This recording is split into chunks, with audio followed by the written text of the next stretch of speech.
Пасля бюро не спяшаліся раз'язджацца. Мужчыны закурвалі, гаварылі.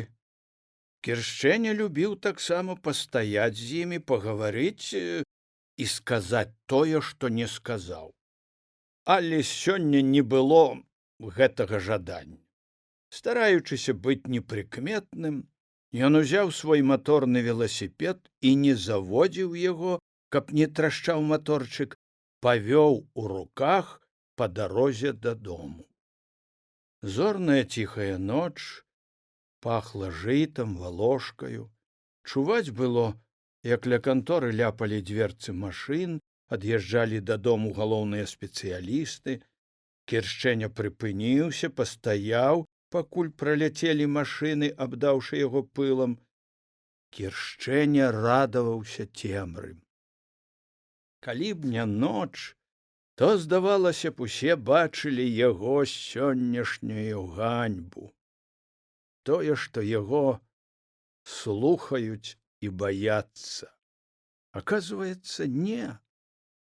Ужо перасталі баяцца, калі Мяцельскі адважыўся напомніць пра той куратнік, і сёння на яго не зважаюць. Маўчаў, пакуль Кіршчэня быў пры ўладзе ў раёне. Маўчаў, бо ведаў, што да яго, а не да каго другога заязджаў і начальнік міліцыі, а то і не адзін, а з упаўнаважаным камітэта, якога ўсе баяліся. Ніхто гэтага ўпаўнаважанага не называў па прозвішчы, але ўсе ведалі, адкуль ён. Калі прыязджалі з начальнікам міліцыі ўдвух, то начальнік за рулём, а ўпаўнаважаны ў калясцы. Тады начальнік міліцыі пісаў запіску да Жыгара, і Кіршчэня браў аброчную торбу, ішоў як сувязны. Жыгар разгортваў запіску і з торбай знікаў з хаты. Вяртаўся і падаваў яе Кіршчэню напакаванай. У торбе кожны раз была 5-літровая бутля з самагонкай, яшчэ кавалак сала, а то нават і каўбаса. Кіршчэня аднойчы не вытрываў, разгарнуў паперку і прачытаў запіску, а лоўкам там было напісана: «Жыгар, выдай довольствие в установленном порядке». І подпіс.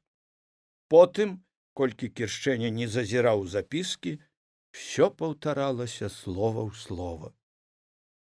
Пасля таго, як Жыгар сустрэў немцаў хлебам з соллю, не даваць ён не мог.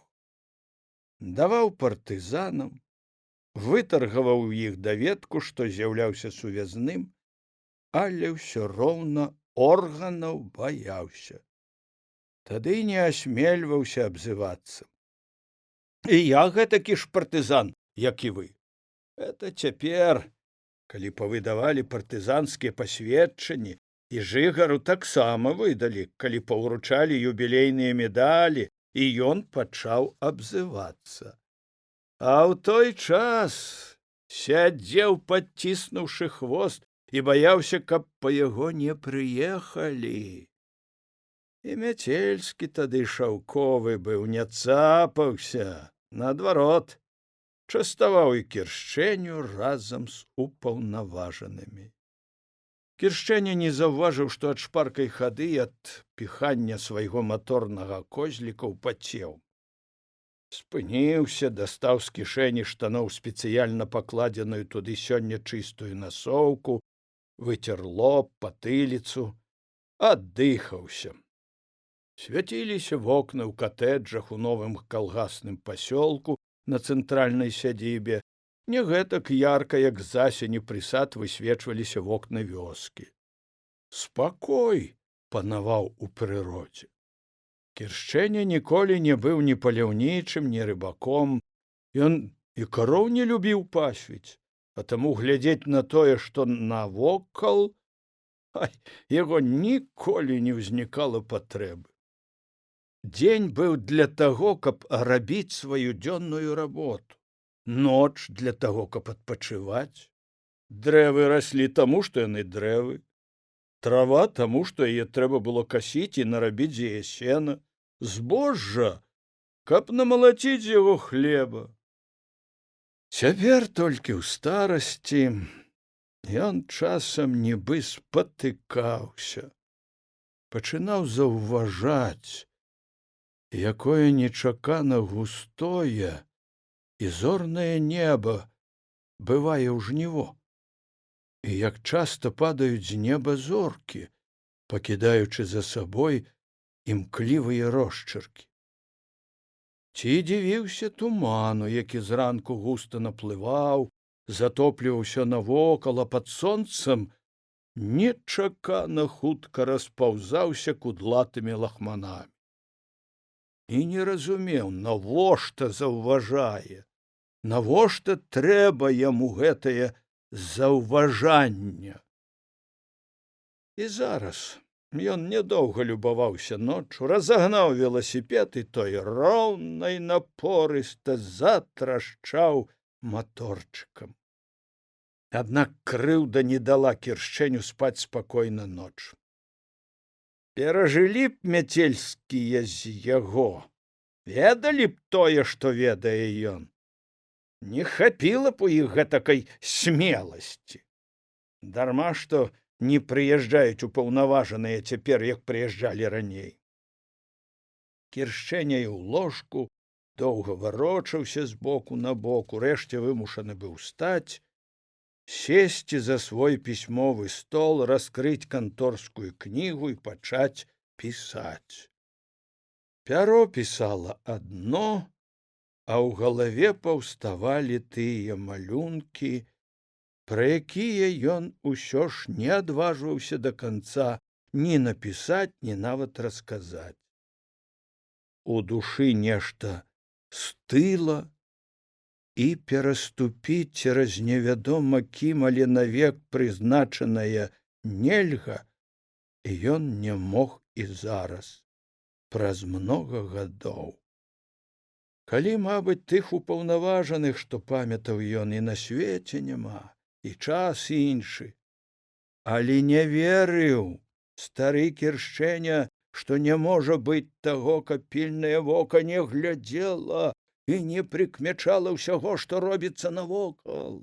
Ёсць нагляд за ўсімі. Без гэтага проста нельга. І чамусьці нагляд гэты паўставаў у вобразе Беразоўскага. Нічога адметнага і страшнага ў тым Беразоўскім не было. Крыху вышэй сярэдняга росту, вочы блакітныя, валасы светлыя, кучаравыя, нейкія нават жаночыя. І скуранка на ім звычайная, крыху вынашаная, планшетка заўсёды з сабою, і наган у кабуры. І ўсміхаўся гэты Беразоўскі, што ж ямачкі на шчоках абазначаліся. Але раптам нешта магло змяніцца ў яго абліччы.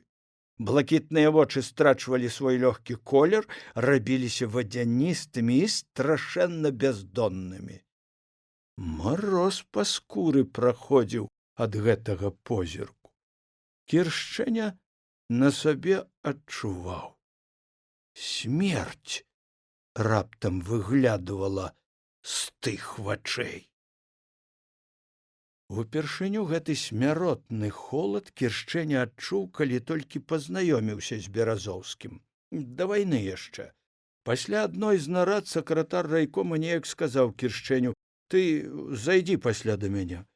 З табою адзін чалавек пагаварыць хоча».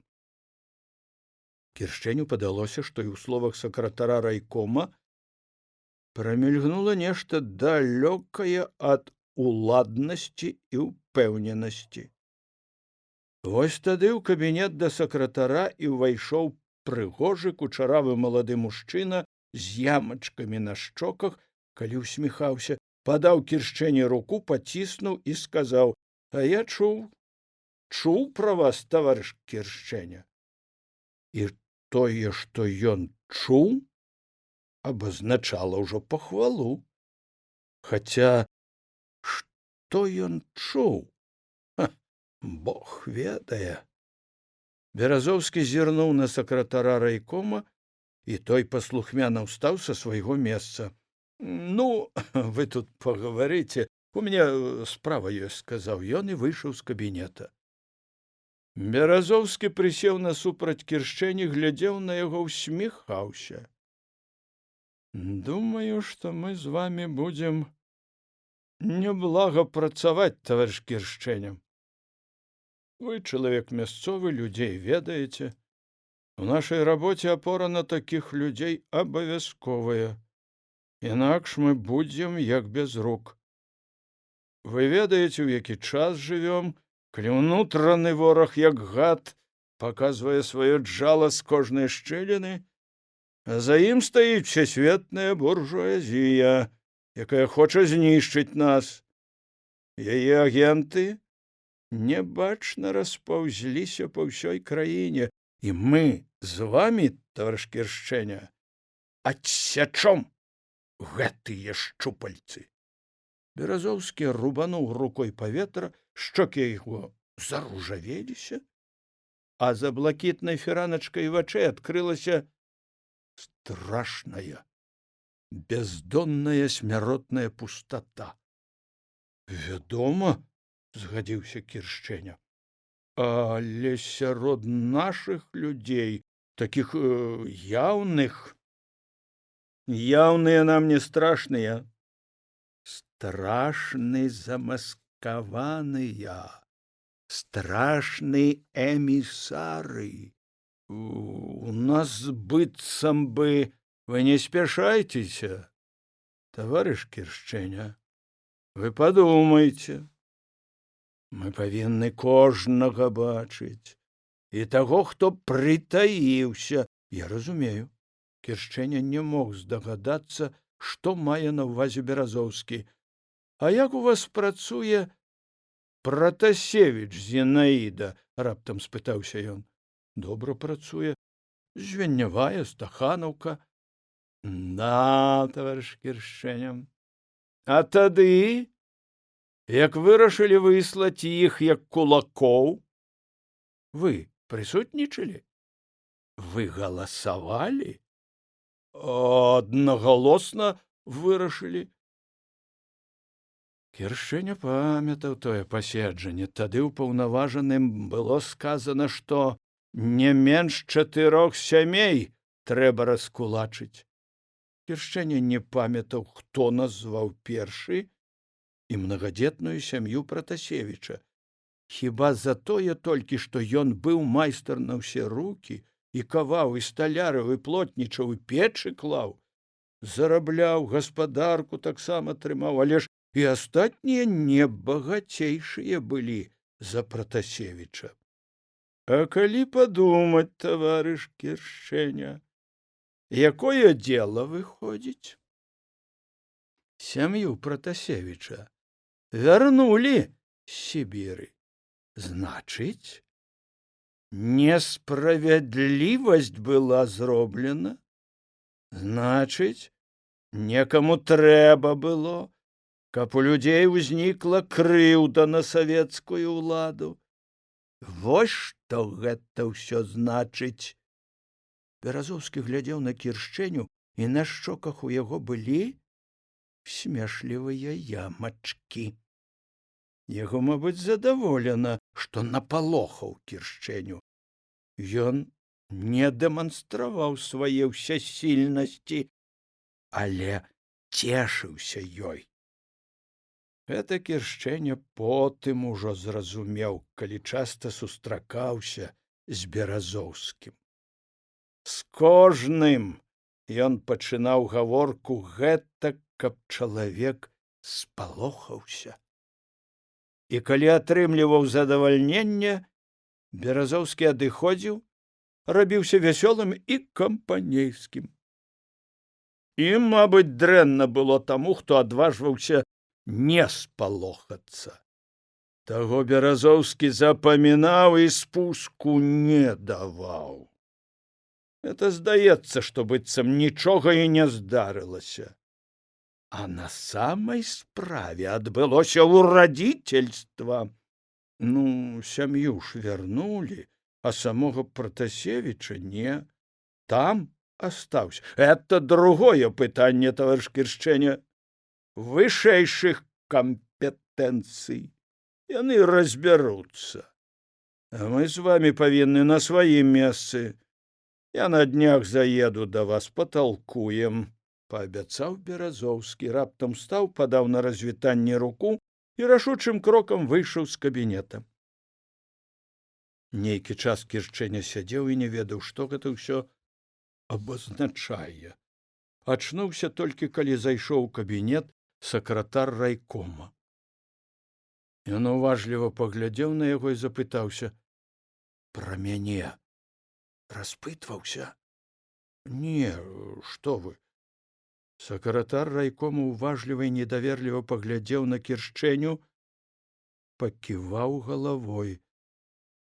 «Не пра вас, я праўду гавару». Толкам і не разабраўся, што ён ад мяне хацеў. Што хацеў, тое возьме, не сумнявайся. Ды гаворыш, не пра мяне рэч была? Не. Сакратар яшчэ раз пільна паглядзеў на Кіршчэню, і тады яму здалося, што уздыхнуў сакратар з палёгкай. Нязвыкла клапатліва правёў да дзвярэй, паціснуў на развітанне руку. Гэтую цень павагі ад раённага кіраўніцтва Кіршчэня адчуваў і потым увесь час. Сам той толькі факт, што Беразоўскі лічыў яго за свайго чалавека, падымаў Кіршчэню, надаваў яму сілу і значнасць, якое не мелі іншыя. Сакратар райкома недарэмна турбаваўся, таму што недзе праз паўгода яго раптам не стала, куды і што невядома, паведамілі толькі, што вораг народа. Беразоўскі любіў наязджаць нечакана і чамусьці адвячоркам, і заўсёды, калі Кіршчэня прысутнічаў дома. Вітаўся усмешліва, прыязна. Кіршчэнева разгубленасць ад нечаканага з'яўлення таксама прыносіла Беразоўскаму задавальненне, маўляў, мне кожны крок кожнага чалавека вядомы. У гасцях Беразоўскі размяшчаўся грунтоўна, не спяшаўся. Першае, ён пачынаў з гутаркі, з патрабаванняў ацаніць абстаноўку на канкрэтны дзень у вёсцы, слухаў і дэманстраваў свой недавер да сказанага. Потым працягваў гаворку ў час вячэры. За вячэраю, пасля чаркі, Беразоўскі дабрэў, ружавеў і многае гатовы быў дараваць. Есці ён любіў, здавалася, куды тая страва ў яго ўмяшчаецца. Потым ужо Кіршчэня зразумеў, што страху няма, калі Беразоўскі альбо папракае, альбо падазравае. Страшней, калі прамільгне ў яго гаворцы чалавек быццам і мімаходзь. Вось гэтак мімаходзь успомніў ён у гаворцы з Кіршчэнем Русакевіча, які прыехаў тады настаўнічаць да іх у вёску. Гаворыш, таварыш Кіршчэня, нічога за ім падазронага? Не, і слова лішняга не пачуеш, і актыўны. Это добра. Значыць, перавыхаваўся. А чаго яму перавыхоўвацца? Там у сталіцы контррэвалюцыя голаў падняла. Гаворыш, тут ён ніжэй травы, цішэй вады. Нідзе не чуцён і не ведзён. Гэта калі трэба і пацвердзіш. На тым гаворка і кончылася пра Русакевіча. А потым ноччу яго не стала.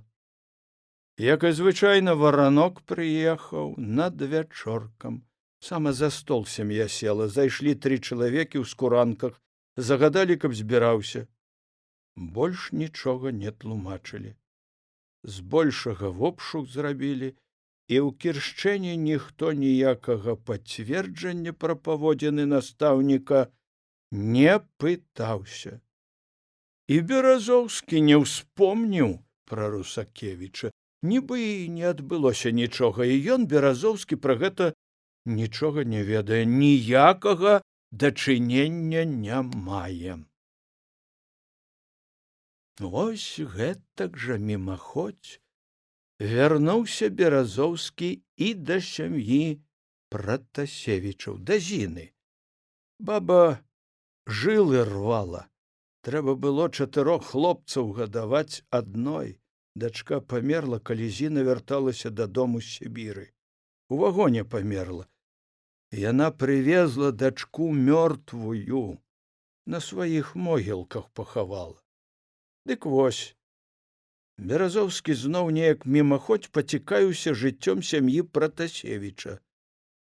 А то добра, што яна стаханаўкай стала.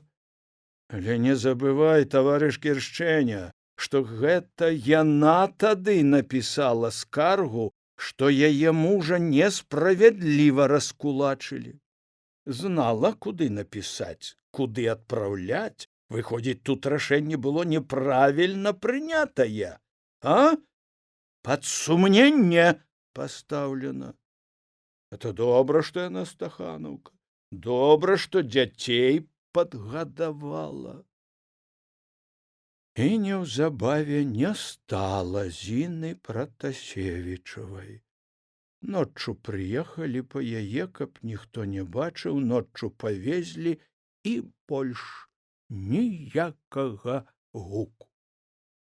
Часам, прачнуўшыся ноччу і слухаючы, як смачна спіць, пахропвае Беразоўскі, а пасля выпіўкі ён пахропваў, Кіршчэня думаў, што вось гэтак аднойчы ноччу і па яго прыйдзе машына. Забярэ, і ніхто не будзе ведаць, куды забралі.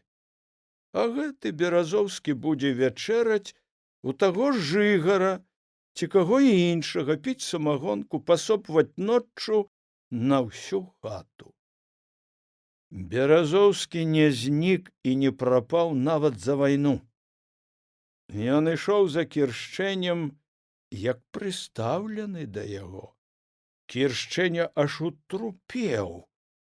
Калі ўпершыню угледзеў яго ўжо пасля вайны, калі ўсё тое даваеннае, здавалася, асталося недзе далёка-далёка ззаду і нічога адтуль вярнуцца не можа.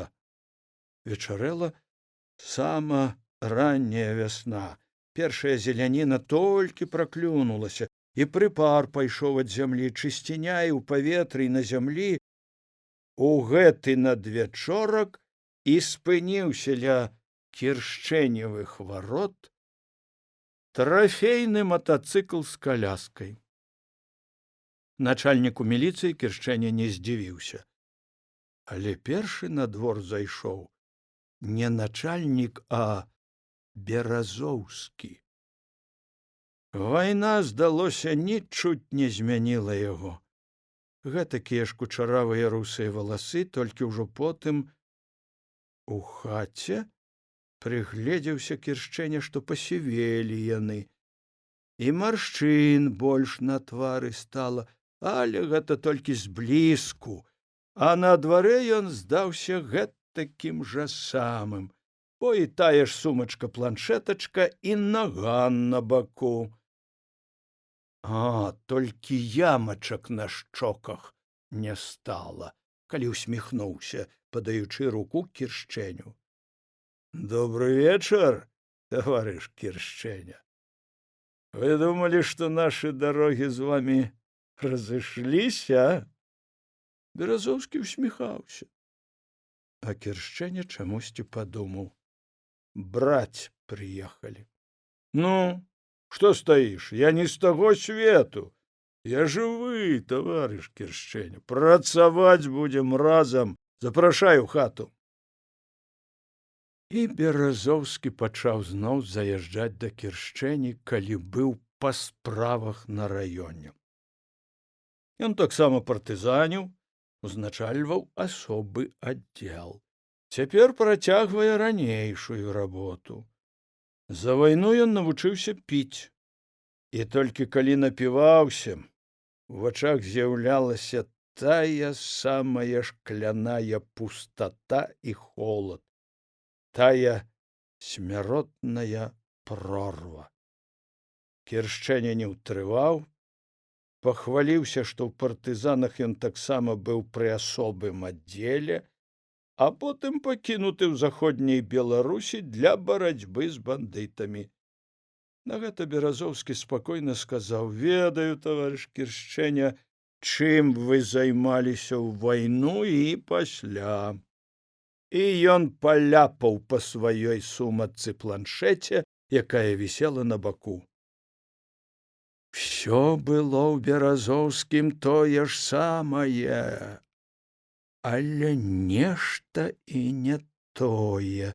Чым далей, тым усё больш і больш адчуваў Кіршчэня, што знікае ў яго страх да Беразоўскага.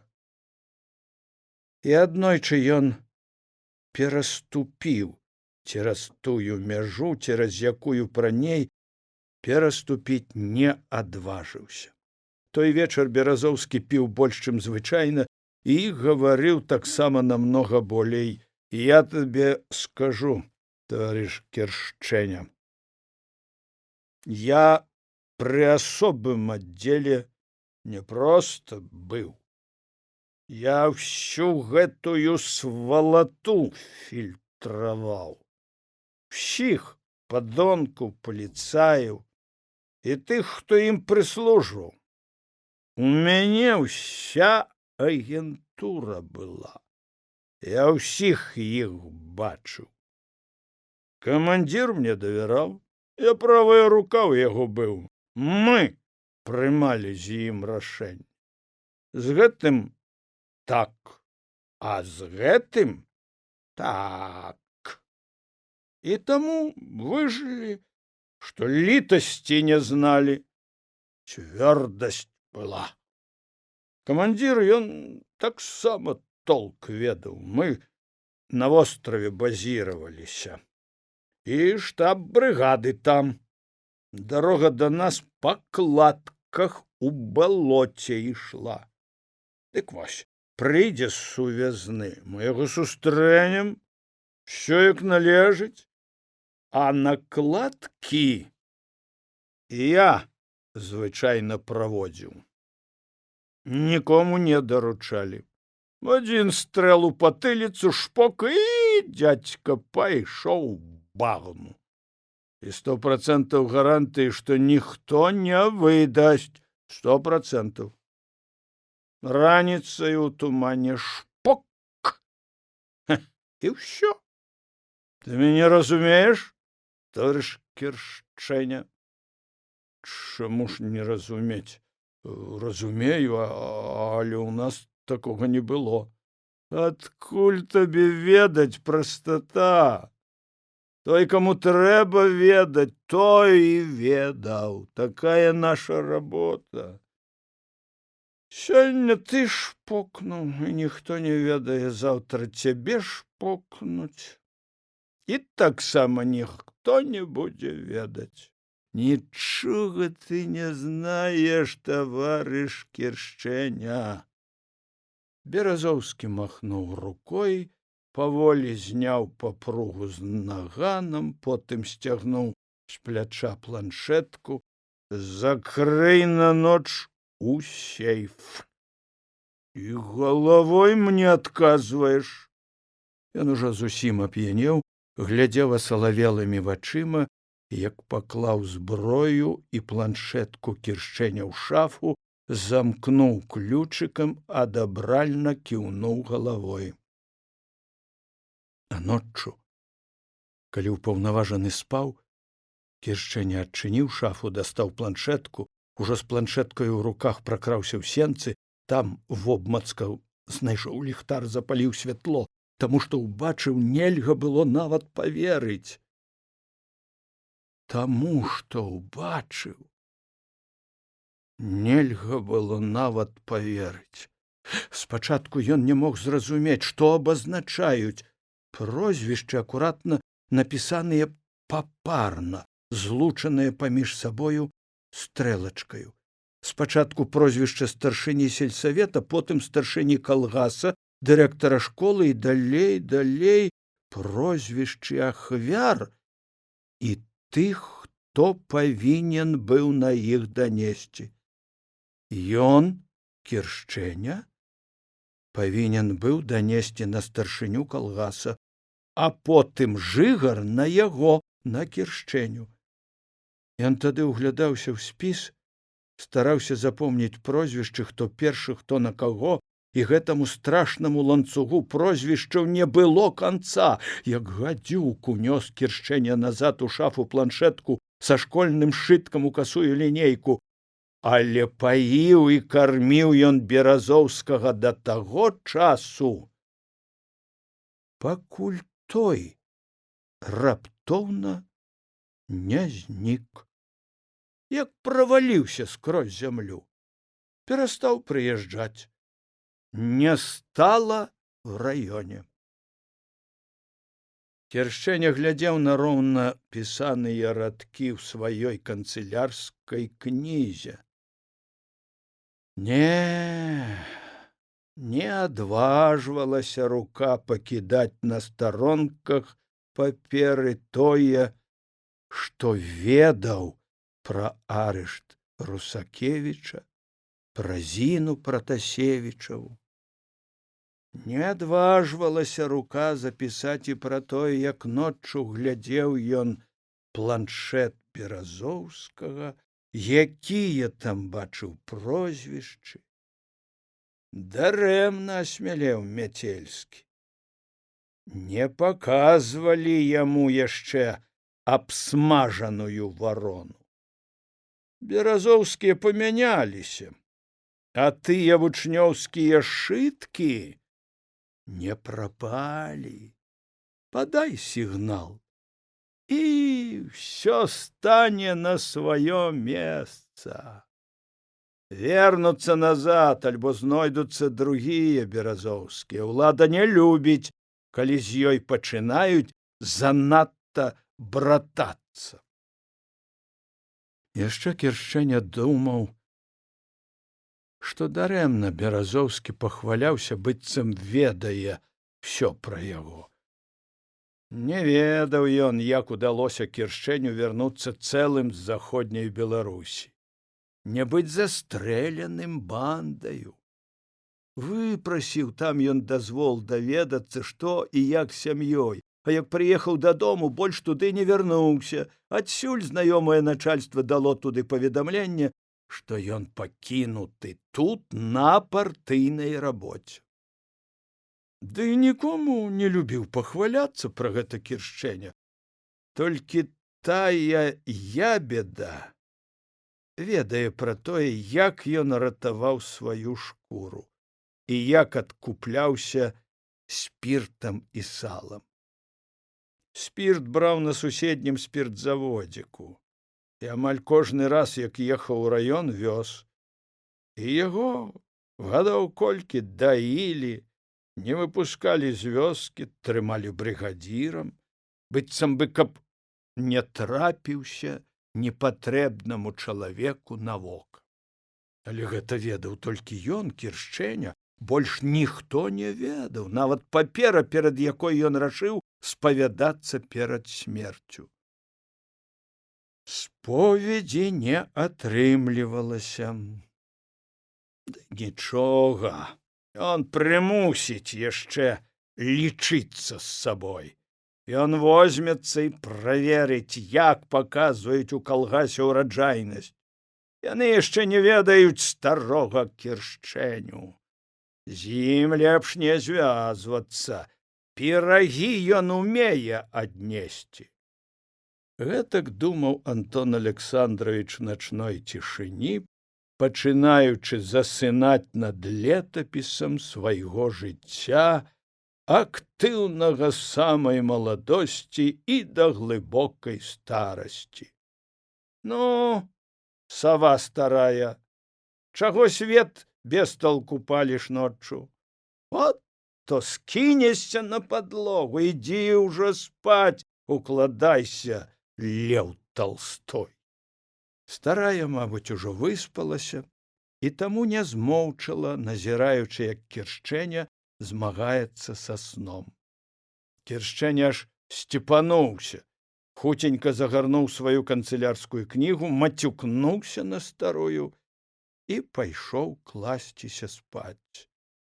Ён быў гатовы раскруціць рэйд праверкі якасці правядзення уборачнай работы калгасе. Кулеш прачнуўся досвіта, як і звычайна. Толькі засвятлелася шэранню шчыліна ў хлеўчуку, дзе ён спаў летам на сене. Уставаць не хацелася, няўтульная гэтая шэрая часіна. Яшчэ не прачнуліся ні дрэвы, ні трава, не адчулі ранішняга абуджэння. Всё жывое чакала першага сонечнага праменьчыка, самога сонца з-за небакраю. У гэтую пару прырода глядзіць на ранняга чалавека хмура і незадаволена. Яна, як і раструханая пасля сну жанчына, не любіць, каб яе бачылі гэтакую. Кулеш ляжаў і чакаў, пакуль абзавуцца ў садзе птушкі, пакуль пачне пасвістваць, як у трубачку, вялікая жоўтая і заўсёды нябачная птушачка івалга. Знаёмым, глухім болем балела галава. Як і тады, калі яго паклалі ў шпіталь, пасля чаго далі інваліднасць і дачасна адпусцілі на пенсію. Ныла параненае сцягно. Боль у ім жыў пастаянна, толькі не прачынаўся, не замінаў. І калі пачынала балець ад тае даўняе кантузіі галава, ажываў, выплываў і боль у сцягне. Это падарунак на ўсё жыццё ад нямецкіх мінамётчыкаў, якія білі густым загародным агнём па невялічкай вышыні, парослай на вяршыні кустамі барбарысу, шыпшыны. Ніжэй на схілах бялеў сярэдзенькі, патаптаны, пераараны выбухамі ячмень, які мясцінамі гарэў слабенькім нізенькім полымем. Калі пачынаўся боль, да Кулеша назойліва вяртаўся адзін і той жа сон успамін. У ім пераплялося і тое, што было, і тое, што мроілася. За партызаншчыну ён наглядзеўся і намнога страшнейшага. Бачыў і людзей жыўцом спаленых, і дзяцей, якіх парвалі нямецкія аўчаркі. Сабакі рвалі дзяцей на вачах у бацькоў, а калі тыя не вытрывалі і пайшлі на карнікаў, яны пастралялі ўсіх. Адну роту тых карнікаў з аўчаркамі яны адагналі, і ні потым у партызанах, ні на фронце ён не бачыў такога лютага бою. Два партызанскіх атрады з бакоў пайшлі на карнікаў, не стралялі, білі ў рукапашную, усіх да адзінага. Дасюль Кулеш не забыўся тую жудасную і страшную асалоду, калі бег з нажом у руцэ. А не пакідаў у спакоі Кулеша, здавалася, будзённы эпізод ужо з франтавога кароткага жыцця. Чамусьці іх паднялі атакаваць удзень пасля абеду. Атакавалі яны з узлеску невялікага бярозавага гаю.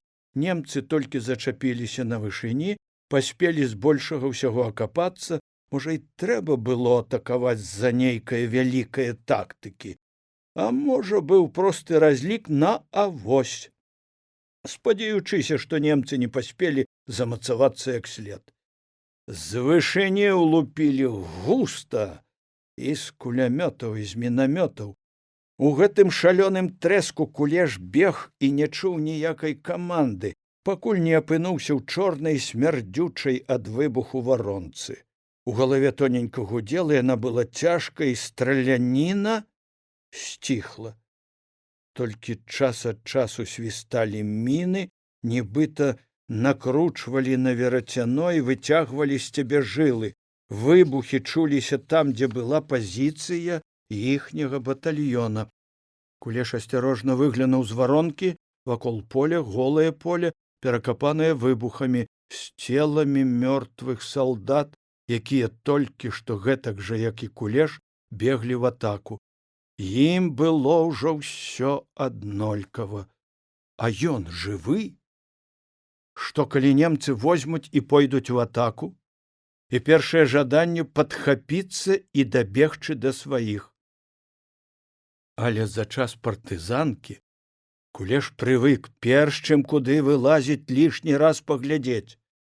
Ён гатовы быў падхапіцца, каб бегчы, і ўбачыў, як воддаль з варонкі выскачыў салдат, пабег, прыгнуўшыся, і спатыкнуўся праз некалькі крокаў, зрэзаны кулямётнай чаргой.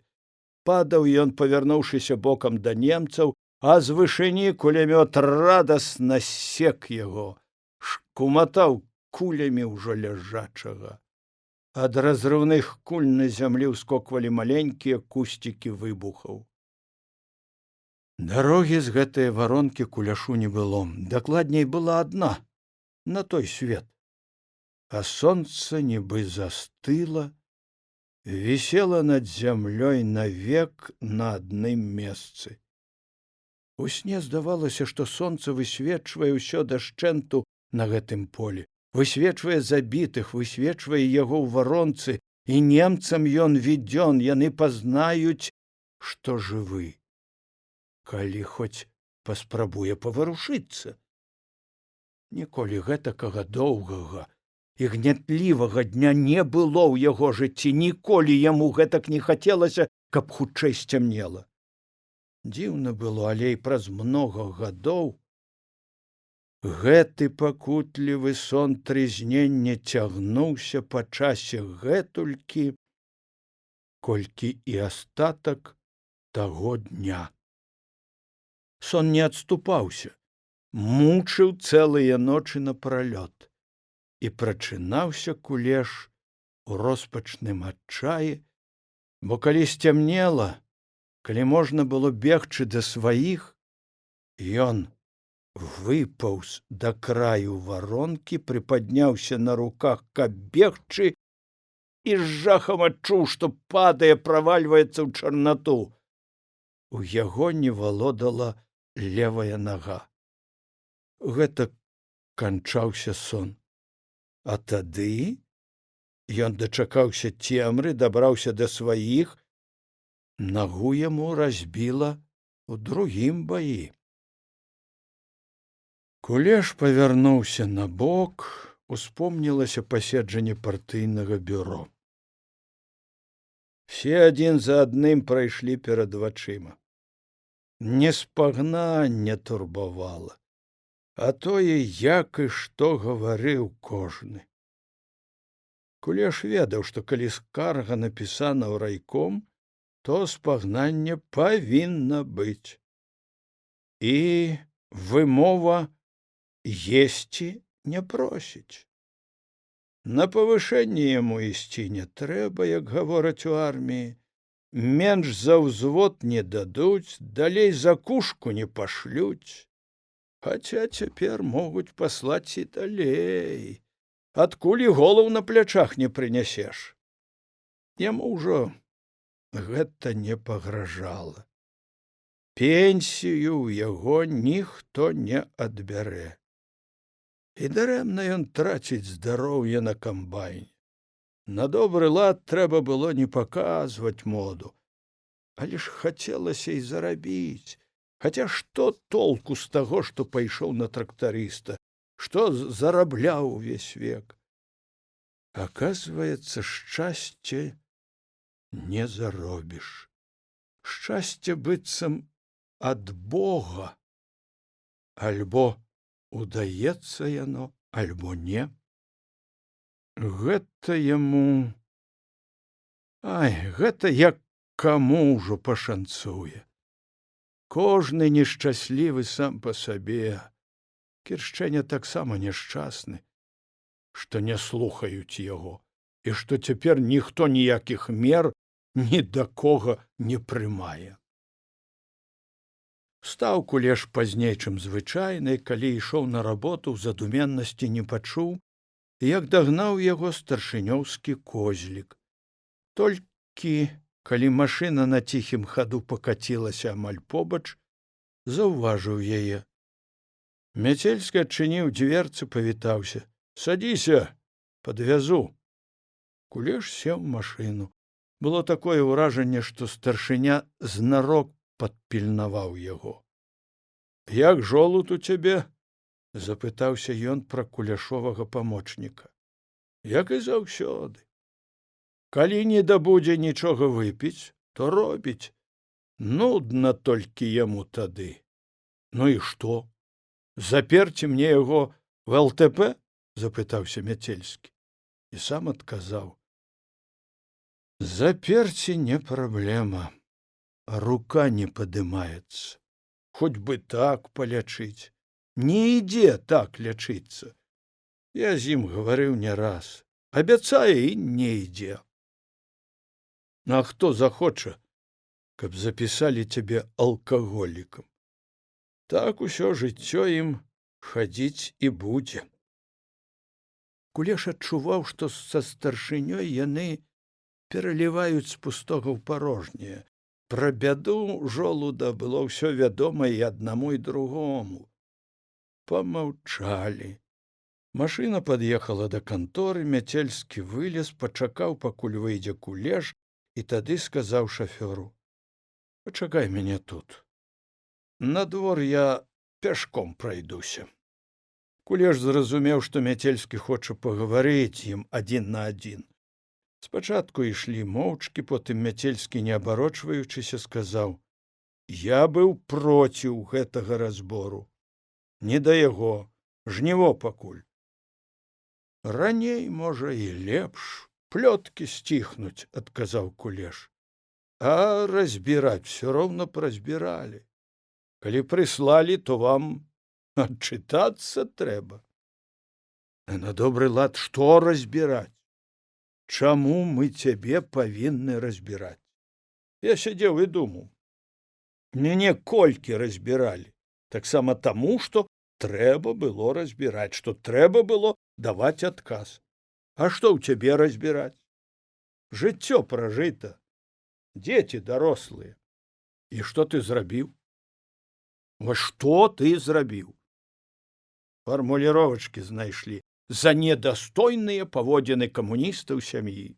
Ой, чорт ведама, што падумаць можна. Ну і хто цябе павінен разбіраць, а? Цябе, які жыццё ўгробіў за ўсё тое, што сёння ёсць. З хлапчукоўства ў партызанах, фронт, раненне, і ўсё жыццё, як конь у баразне. Даваў, выконваў, і ніхто дзякуй не сказаў і не скажа». Кулеш прыадстаў на крок, але Мяцельскі гэтага не заўважаў, змахваў рукой у такт крокам і гаварыў далей: «Я цябе за што разбіраць буду? Я б цябе разабраў, калі на добры лад, за тое, што распусціў жонку. Не павучыў яе за тое, што цябе не глядзела. Але і гэта тваё дело. Ні адно партбюро яшчэ шчасця ў сям'ю не вярнула. А мы разбіраем. Ох, як мы разбіраем. А хто разбірае? Якое права мае разбіраць цябе Радзюк? Ён хоць з 10-ую долю твайго зрабіў? Сваю прынцыповасць Кіршчэня паказвае. А ён усё жыццё толькі паказваў і вучыў, усіх вучыў і раскулачваў. Устаноўка была. І раскулачваў, адчытацца трэба было. Ён і тады вучыў падпарадкавацца, калі з-за кукурузы канюшыну аралі. І тады паўтараў, што такая ўстаноўка ёсць. Ён цяпер патрабуе табе строгай вымовы. Курашчуп стары. Няхай бы ўстаў і расказаў, як пры мне ад бабы, уцякаючы ў куратнік, праваліўся. І ты ж, Семёнович, галасаваў, насмешліва абазваўся Кулеш. Я рукі не падымаў. Трэба было глядзець лепш. І не бяры ты ўсяго гэтага да сэрца. Вось што я табе сказаць хачу. Плюнь і разатры, як гаворыцца. А я плюну. Чаго ты гэтак гарачышся? Не знаю. Надаела. Асунуўся неяк ты апошнім часам, сказаў Кулеш. Ён толькі цяпер заўважыў, як пастарэў за апошні час Мяцельскі. Ведаеш, усё яно ідзе, як і заведзена. Чалавек да ўсяго прывыкае, але ж чалавек і спадзяецца. Верыцца яму, што некалі ж кончыцца вся гэта непатрэбшчына. Кончыцца, і ты, як чалавек, будзеш. Я, старшыня, буду як старшыня рабіць, бо ведаю, што раблю. Калі не буду ведаць, у цябе, у другога папытаюся, у тых, каму веру. І не трэба мне ні гэтыя кіршчэні, ні гэтыя радзюкі. У мяне ж таксама білет у кішэні не горшы, а лепшы за іхнія.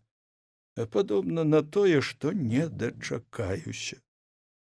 Заварушыўся мой асколак, абазваўся, даў званок. Паехаць трэба падлячыцца. А дажнёмся, тады паеду, паляжу ў шпіталі. Хаця ніякі шпіталь чалавеку ўжо не верне здароўя. А ты, Ян, не бяры да галавы, чэсна табе гавару. Я не вымову бяру, Васіль. Ты зараз пра сябе гаварыў.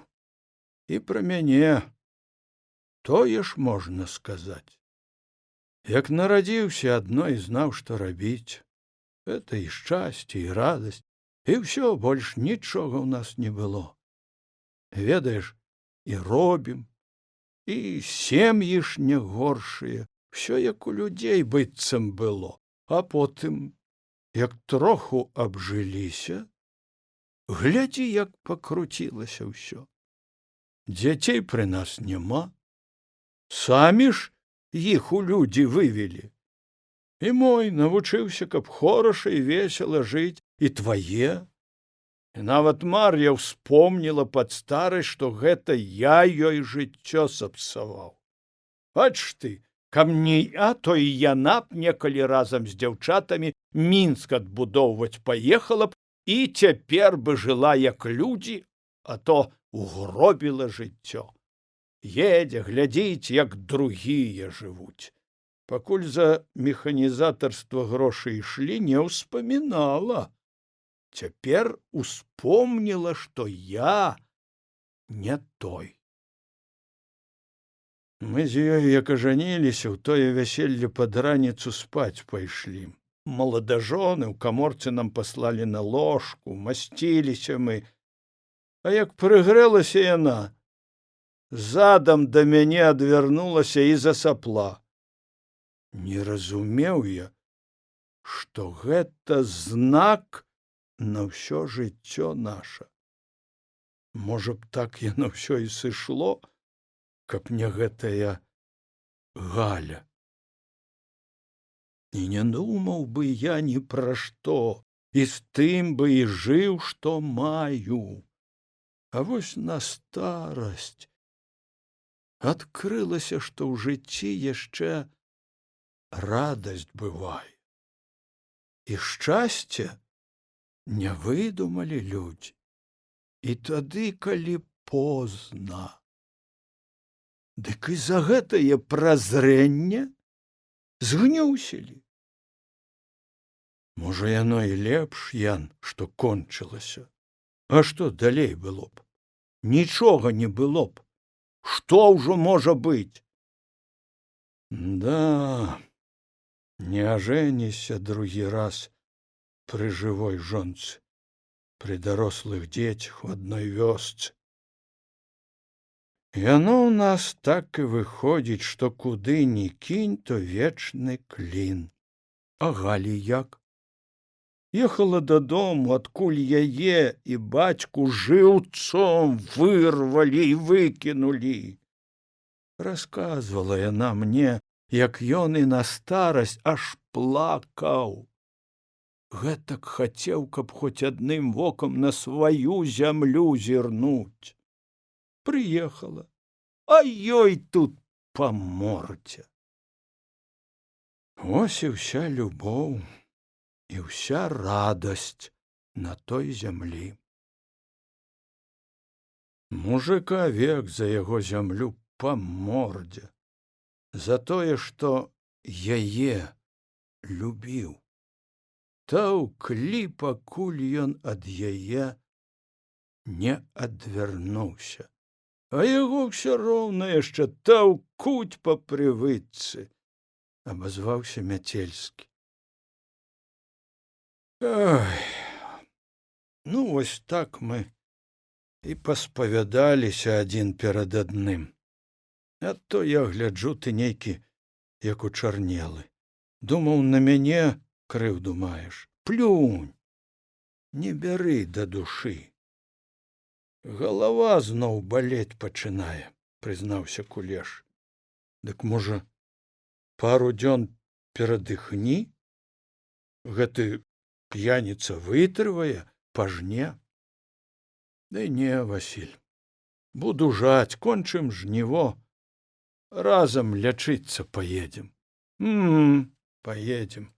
Якраз тыя ездакі, усміхнуўся Мяцельскі, падаў руку. Не бяры ўсяго да галавы. Кулеш кіўнуў на развітанне, пастаяў яшчэ, пакуль Мяцельскі па-старэчаму цяжка ішоў па дарозе назад да канторы. І нечаму ўспомніўся той ваенны надвячорак, тыя партызаны на конях, лёгкі, малады сярод іх Васіль, і тое вечаровае сонца, і свежы пах заселіцы, і песня. І здалося, што гэта зусім нядаўна, зусім побач, зусім блізка. Ну, хопіць стаять на дарозе, пайшлі! Вярнуў да рэальнасці Куляша голас бранаўца. Сёння пагодка будзе, жыманём за дзень. Жыманём, згадзіўся Кулеш. Бранавец ішоў на першае месца ў жніве па калгасу. Боль крыху адступіў, не адчуваўся, пакуль рыхтаваў камбайн. І зусім лягчэй стала, калі выехаў за вароты двара, паціху паплыла цяжкая машына, пагойдваючы жаткаю над дарогай. Час у запасе быў, ехаў Кулеш, не спяшаючыся. З кабіны добра відаць навокал. Пшанічны палетак стаяў некрануты, а цяпер у ранішнім няяркім сонцы ён здаваўся падрумяненым у вялікай печы. Поле чыстае, няўрослае зеллем, і таму не набірала за ноч вільготнасці. Камбайн з роўнаю напорыстаю натугаю прыняў сябе збожжавую масу, загуна труджана цяжка, і пайшоў, пайшоў. Сыпанула з-пад шнэка ў бункер першае зерне.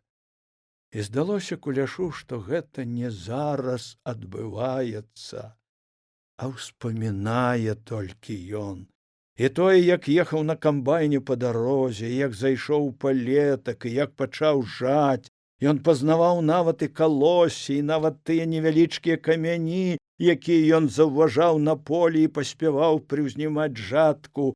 Всё спаміналася, пазнавалася. Затым ва ўспаміне ўсё нібы пачало змазвацца. Неяк распаўзаліся, растварыліся сцябліны, каласы, і поле пакрысе ператварылася ў суцэльную мяккую карычневую імглу, якая пашарэла, закруцілася, нахлынула на Куляша. І апошняе, што толькі ён здзіўлена падумаў, адкуль раптам гэтакі густы туман наплыў на поле, і не паспеў нічога зрабіць. Камбайн няўпэўнена пайшоў па полі, не спыняўся, нібы выбіраў дарогу. Астатнія камбайнеры, якія яшчэ толькі ехалі па дарозе, здзіўлена глядзелі, што Кулеш жне наўскасяк поля, але як убачылі, што камбайн выйшаў з пшаніцы, валюхнуўся ў невялікай канаўцы, упёрся жаткай у падсыпаную высакаватую дарогу, здагадаліся, што здарылася бяда. Калі Ельніцкі першы дабег ускочыў у кабіну, то ўгледзеў, што Кулеш ляжыць грудзьмі на рулі і што ў яго мёртвы твар. З кабіны Куляша дасталі асцярожна, паклалі ў цяні на зямлю і не ведалі, што рабіць. На худой старэчай шыі ледзь прыкметна торгалася жылка, супакойвала, што чалавек пакуль яшчэ жывы. Яшчэ доўга стаяў, удавіўшыся зямлёй камбайн. Ляжаў пад ім Кулеш. Камбайнеры не адважыліся варушыць яго. Машыну адправілі, каб выклікалі на поле хуткую дапамогу і прывезлі фельчара. Фельчарка таксама нічога не магла вызначыць і нічога не стала рабіць, толькі паслухала пульс сэрца. Пакуль прыехала хуткая дапамога, у полі ўжо былі і інжынер, і аграномка, і Мяцельскі. Доктар з хуткай паглядзеў Куляша, развёў рукамі і загадаў асцярожна пакласці ў машыну. Толькі тады Мяцельскі падышоў да яго, крануў за рукаў белага халата. Скажы ў бальніцы, што ў яго кантузія яшчэ з вайны. Апошнім часам галава ў яго пабольвала. Таму няхай не спяшаюць, не мятусяцца. Яму, можа, адпачыць трэба. Ну, каб адпусціла. Хуткая асцярожна паплыла па дарозе. Пачалі раз'язджацца машыны, і камбайны заступілі ў постаць. Апошнім з поля паехаў Мяцельскі. Нібы хацеў пераканацца, што жніво не спынілася, ідзе сваім ходам. Ужо ў машыне сказаў шафёру: «Вот Кулеш і аджыў сваё». І нібы апраўдваючыся дадаў: «Сёння сказаў мне, што галава пабольвае». Ах ты, а адпачыць не захацеў. Жывы чалавек пра жывое думае, абазваўся Іван. Усё ж утаптала яго Мар'я, хоць і цягавіты ён чалавек. На кожнага, Іван, ёсць свая Мар'я. А ўтаптала жыццё, яно ўсіх нас утопча. Толькі крыху раней ці пазней адвязі ты мяне, Іван, дадому. Прылегчы мне нешта хочацца. Папрасіў мяцельскі шафёра і ўжо маўчаў всю дарогу. Толькі думаў пра сваё і ківаў галавой. Той белы туман, які раптоўна абрынуўся на Яна на полі, не разганяўся ветрам, не расплываўся. Ян ляжаў нібы на дне, а туман, як вада, плыў над ім па ягоным твары. Ян нічога не мог угледзець скрозь ягоную густую плынь. Першым жаданнем было ўсхапіцца на ногі, каб падняцца над гэтым туманам, каб вырвацца з гэтай белай імглы. Але Яна асцярожна прытрымалі за плечы жаночыя рукі, не далі ўстаць. Ляжыце, ляжыце, вам пакуль што рана ўставаць. Голас зусім незнаёмы, і пахі таксама. Не полем пахне. Дзе я? У бальніцы. Што са мною? Мабыць, у вас забалела галава. Сястра, я нічога не бачу. У мяне ў вачах толькі белы туман.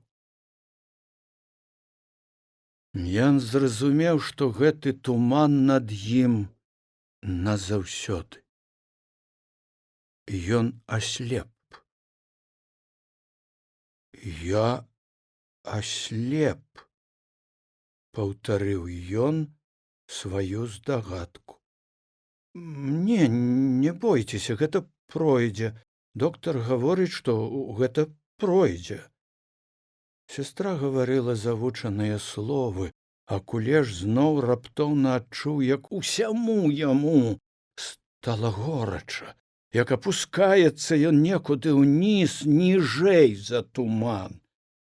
Слых яго ўлавіў, як затупалі абцасікі медсястры, як яна некага ўстрывожана клікала, а потым ён убачыў сонечны дзень. Гэткія дні бываюць у канцы жніўня і на пачатку верасня. Ужо пуста ў палях і нечым не летнім, нейкім журботным восеньскім напамінкам ляжаць прыбраныя палі, але яшчэ многа зялёнага лісця, сонца, цяпла, яно такое шчодрае, што верыцца ў працяг лета.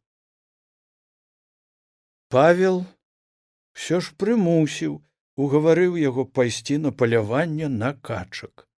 Ён згадзіўся. Выбраў вераснёўскі пагодны адвячорак, дастаў старую аднаствольную куркоўку, знайшоў 4 патроны да яе і павёў сына да рэчкі на старыцы. Павел ідзе побач, худы, да грудзей толькі бацьку, і вочы яго косяцца на стрэльбу. Яму хочацца пранесці яе, і Кулеш здымае з пляча, перадае сыну стрэльбу. Яна ледь не дастае прыкладам да зямлі, але Павел рады. Канчаецца палявая дарога, ад нізіны з поплаву павявае пахам травы, нагрэтых на сонцы лазовых кустоў, аеру. Сын прыадстаў крыху, ідзе справа збоку. Кулеш адчувае, што пачынае хвалявацца, што яго самога міжволі забірае паляўнічы азарт, хоць ён і ведае, што качкі павінны ўжо зляцець з тых мясцін, дзе вывеліся, на вялікую ваду, на азёры. І тым не меней ён аж скаланаецца ўвесь, калі з крыкам падхопліваецца на крыло, імклівым зігзагам звіваецца ўгору з куп'я Бакас. Стрэліць, вядома, не ўспявае, і чуе, як сын шэпча: «Страляй, страляй!» Акрамя Бакаса больш ні на што ім не пашанцавала, і сын засмучаны, хаця Кулеш даў яму 2 разы стрэліць. Цяпер у Паўла пабольвае ад прыклада плячук, гудзе ў вушах. Ён радасны, што не прамазаў, трапіў у лапуховы ліст, і ад таго асталіся толькі дробныя кавалачкі. Всё ж не хапае сапраўднае дзікае качкі, па якой бы яны стралялі. І ў гэты час ад алешніку, роўна не хаваючыся, ляцяць 2 птушкі, ляцяць крыху далекавата, упэўнена і спакойна. Кулеш скідае стрэльбу, страляе і бачыць, як адна з птушак камячком падае ў траву. Сын не спускае позірку з таго месца, куды ўпала птушка, бяжыць, абганяе куляша. Дзікі голуб, горлінка, нават не ўцякае ад іх, сядзіць, прыпаўшы на перабітае крыло, і круглае яго вока здзіўлена і балюча глядзіць на людзей. Горлінка, гаворыць Кулеш, і адчувае, як прыкра самому, што не стрымаўся, што страляў. Ну навошта ім гэтая прыгожая лясная птушка? Галубы гэтыя любяць сядзець на вяршынях дрэў на ўсходзе і на захадзе сонца, стройныя, быццам вытачаныя, нерухомыя. Кулеш нагінаецца, бярэ ў рукі птушку. Крыло само цэлае, але шырацінка папала ў цела пад ім, і таму крылом птушка не можа варухнуць. На зямлі яна прападзе. А мы забяром яе дадому. Хай жыве ў нас.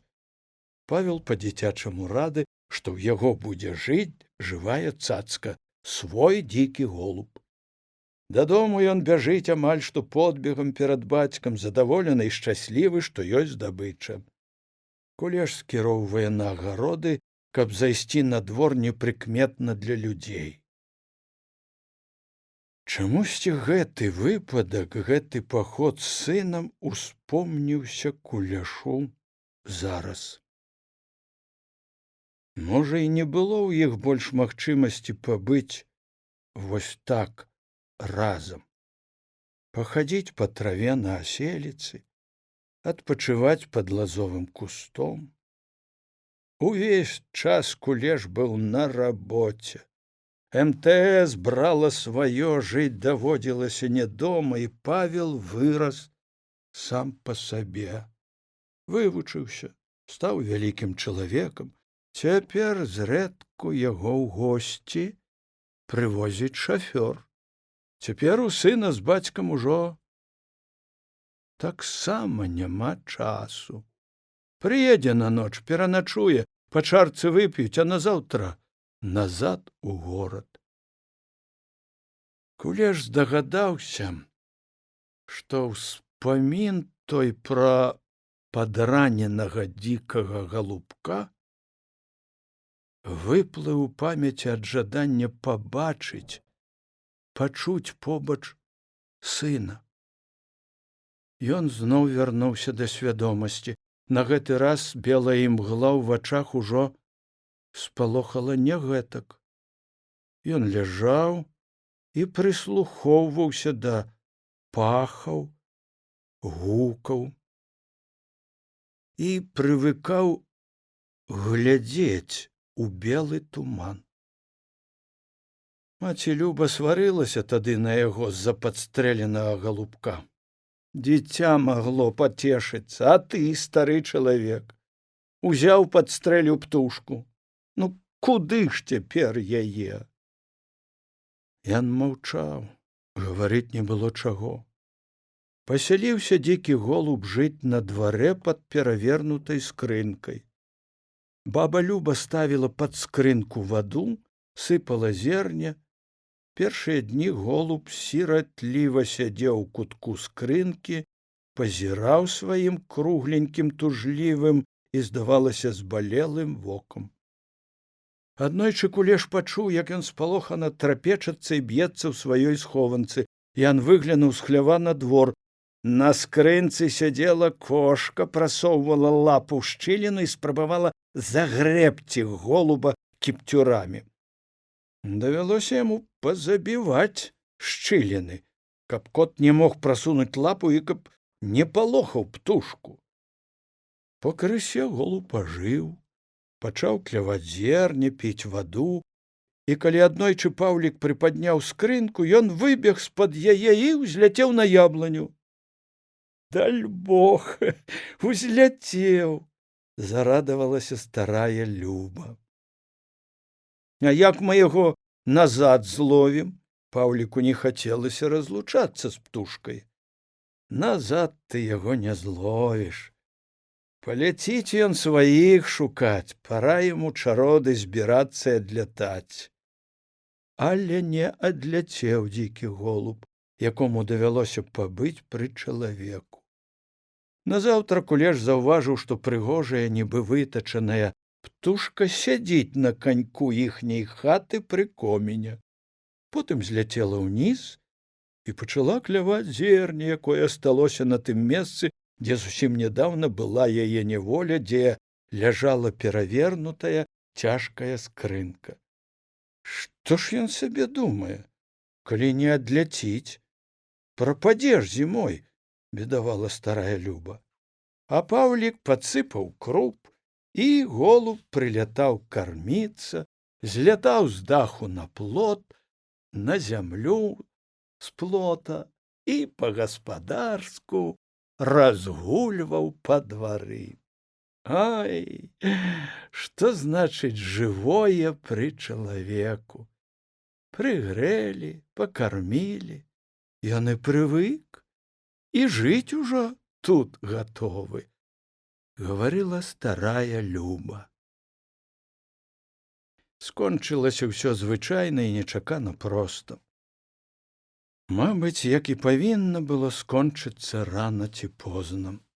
Кошка ўсё ж прыцікавала новага гаспадара, калі той разгульваў па двары, схапіла і знікла з ім за кустамі агрэсту ў садзе. Кулеш заўсёды, калі пачынаў думаць пра сына, успамінаў таго голуба. Успамінаў і цяпер. Яму хацелася, каб сын прыехаў. Пасядзеў побач, пагаварыў з ім.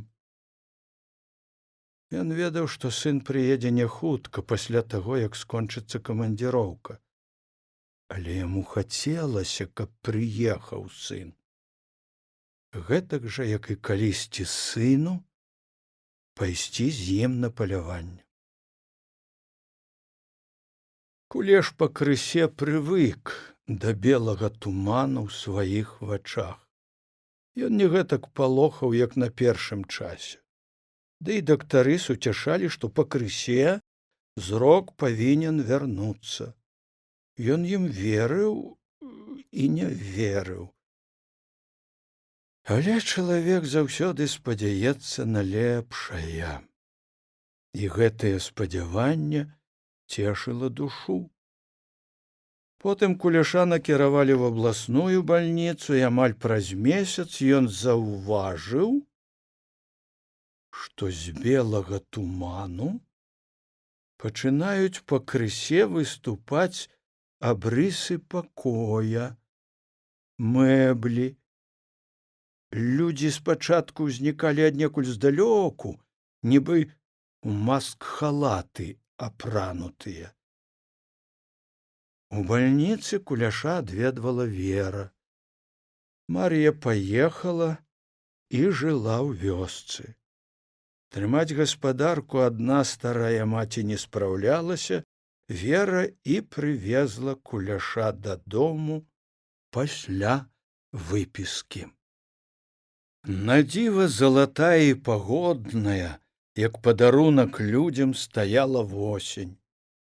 Прайшло крыху дажджоў, але не зацяжных, кароткіх і спорных, нават з громам і маланкамі, далёкімі, быццам з полахі. Не верылася, што канец верасня.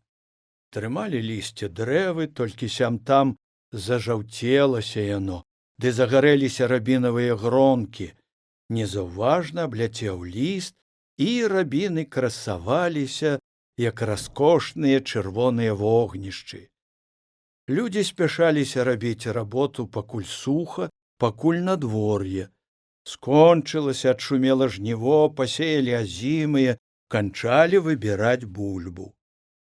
Пад канец жніва ноччу, седзячы над сваёй канторскай кнігай, раптоўна памёр стары Антон Кіршчэня.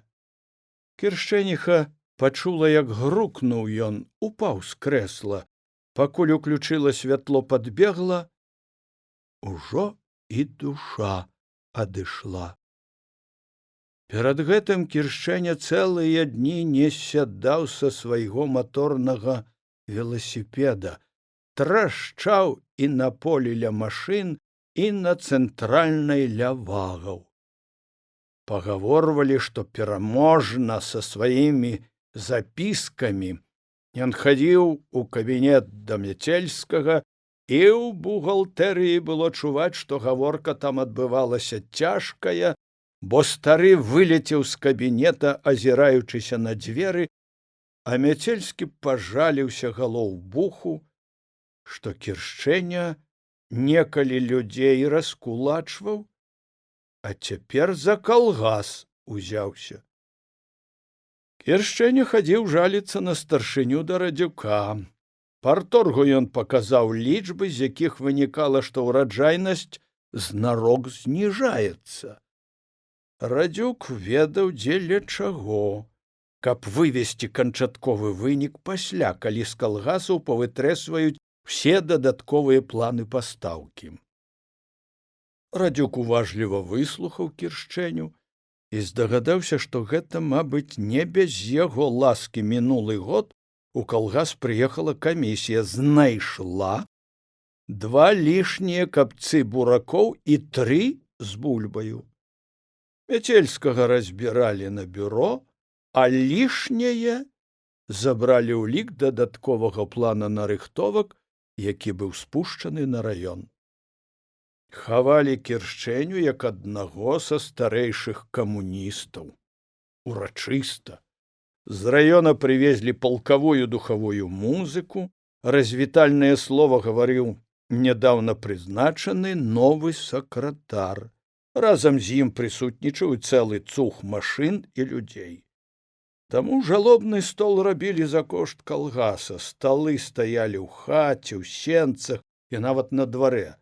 Слоў гаварылі многа, спачатку прадстаўнікі раёна, потым калгаса, потым сельсавета. Адгаварылі яны недзе над вячоркам, і ўслед за машынай сакратара райкома пачалі раз'язджацца. Свае сябры і суседзі, ці, як гаворыцца, сябры па працы, сядзелі да цямна і ўрэшце заспявалі песню.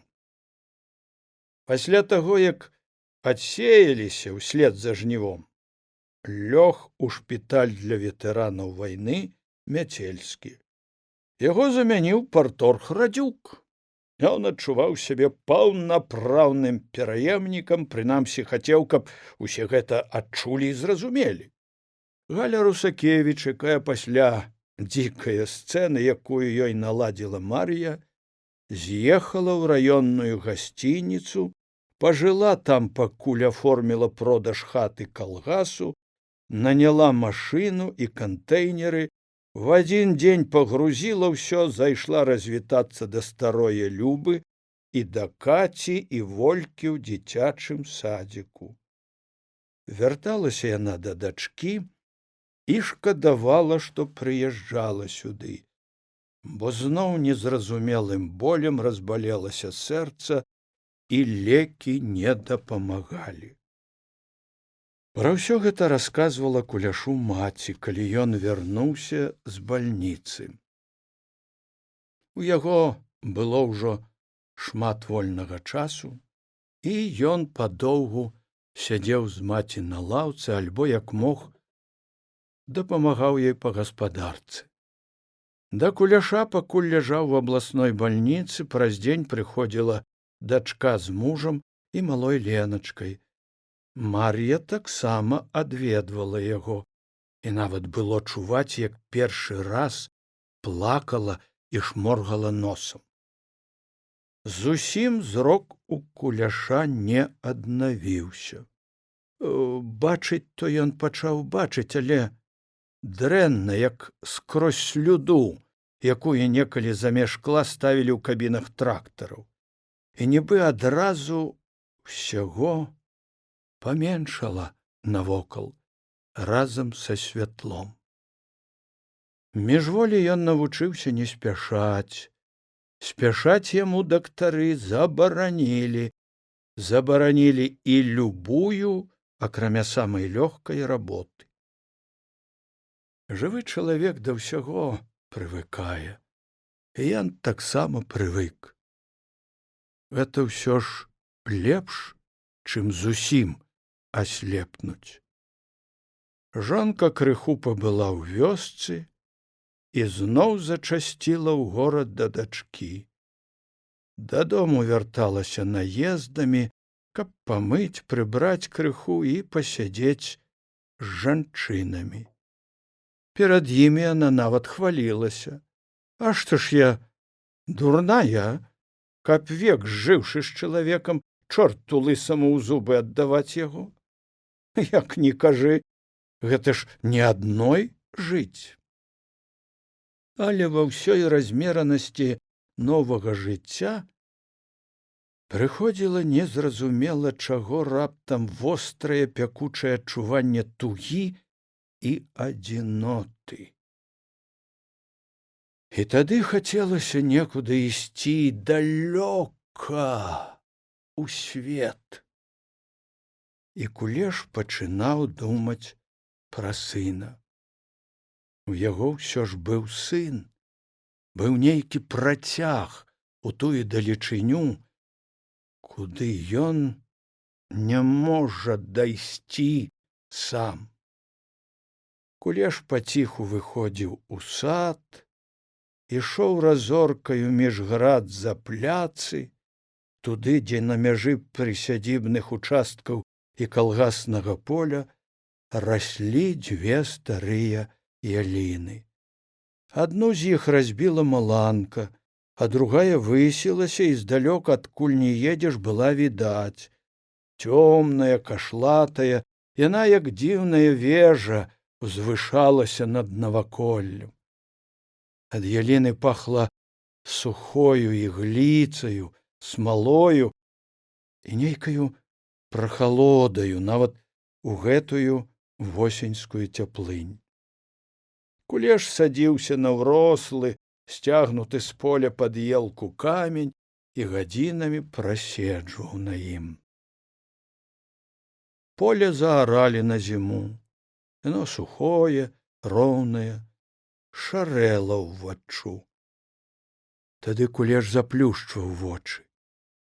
І паўставала зелень аселіцы, кусцістая, прыхопленая марозікам рунь, залацісты бліскучы колер саломы. Расплюшчваў вочы. Шэрань уставала перад вачыма. Заплюшчваў вочы і пахамі, кветкамі, галасамі адзывалася дзяцінства. За ім усё жыццё, з яго гэткімі простымі і гэтакімі цяжкімі клопатамі скрозь войны і ліхалецця, са сваімі невялікімі скупымі радасцямі.